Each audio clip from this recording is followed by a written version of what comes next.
Hi guys, Samantha from Jessama Tutorials here, and today I'm going to be doing a tutorial on a cane I like to call the modern art cane.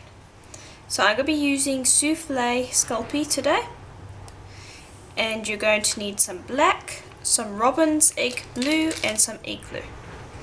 Now what I've done is I have done a Skinner blend plug between the Robin's egg blue and the egg glue, and I have done a tutorial on how to do a Skinner blend plug already, so I'll just provide a link to that in the links below. Now I have a sheet of black, and this was rolled through on the thinnest setting of my pasta machine, which you should do as well. And now what I'm going to do is I am just going to trim it to size. Or I'm just going to get rid of the straggly bits. Don't have to trim it to size just yet, because we don't really want these ragged edges. Okay, there we go. Okay, and I'm just going to pop that aside for a second. And what we're going to do is we're going to use our tissue blade, and this is a thin tissue blade because it makes nicer cuts. So just cut random straight cuts in the cane. Now what I'm going to do, similar to what I did in my leaf cane tutorial, is I'm just going to pop the piece of clay down onto the black clay, and then cut around it to cut out the black, like that, so it's now attached. Okay, and then we will attach that back onto the Skinner blend. Now you don't have to have a Skinner blend, you can just use a plain colour if you want. And then we'll make another random cut, and we'll place that back down onto the black, and we will trim that up. And we will basically continue doing that until you're happy with how many lines you've got in the cane. So I'll continue doing this, and then I'll come and show you what it looks like when I am done. Okay, so I'm just about done. You can see that I've put as many stripes in there as I can without it getting too crowded.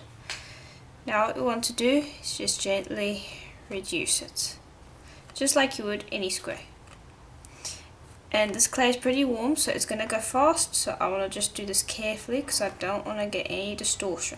The softer the clay is, the more likely you're going to get distortion, so you want to be doing this as carefully as you can if it is warm. If it's colder, it will automatically go slower, and so it means that you're less likely to get distortion. So I don't want to reduce this too much, I want to reduce it just enough that I can get it back into a nice square shape, and that all of those pieces will nicely be connected. So I'm just going to use my roller to gently reduce it.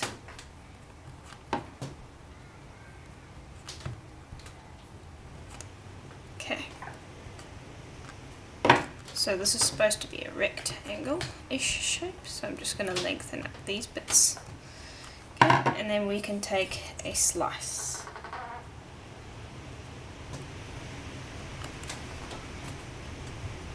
Okay, didn't go far enough, got a little bit of distortion there. There we go. And that's what it looks like. So I'll just flatten it out for you.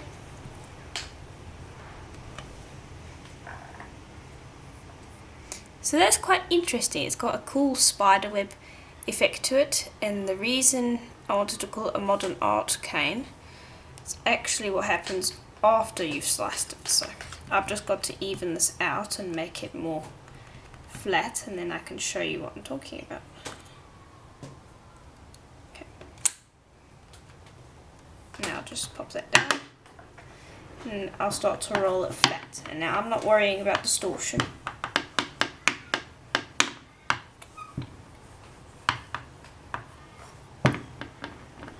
And then that gets the lines to kind of distort in a curious sort of way. And so if you put that on a pendant, it would look quite interesting, and that's where I got the modern art idea. So I'm just going to bring over some examples of my experiments using this cane, or while I was designing the cane. And excuse the colour, I was using colours that I didn't really like because I didn't want to waste good colour. So here's a piece. Here's another piece, and you can see this is what it looks like with just the plain background. And then this is what happens if you reduce the cane down and then use multiple slices.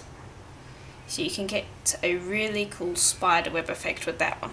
So if you reduce this cane down so that it was about that tall, and then you used multiple slices and popped it onto a sheet, that is what you would get. And this is what you get if you just use a slice like this.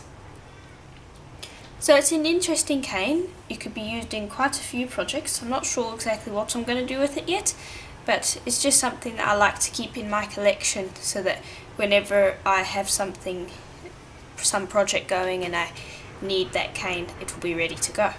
So I like storing up my canes to keep them ready for whenever I need them. So I do hope that tutorial was helpful to you, and if it was, please do check out the links below, as there'll be links to more tutorials like this one, and there'll also be a link to my website jessamatutorials.com, where I have articles and places you can send in pictures and all sorts of things that I'm sure you guys will love. And if you guys would like full-blown projects, please do check out my Patreon account or Etsy. I have many tutorials on there that I'm sure that you guys will love, so please do check that out. And as always, I hope to see you in the next tutorial. Bye for now.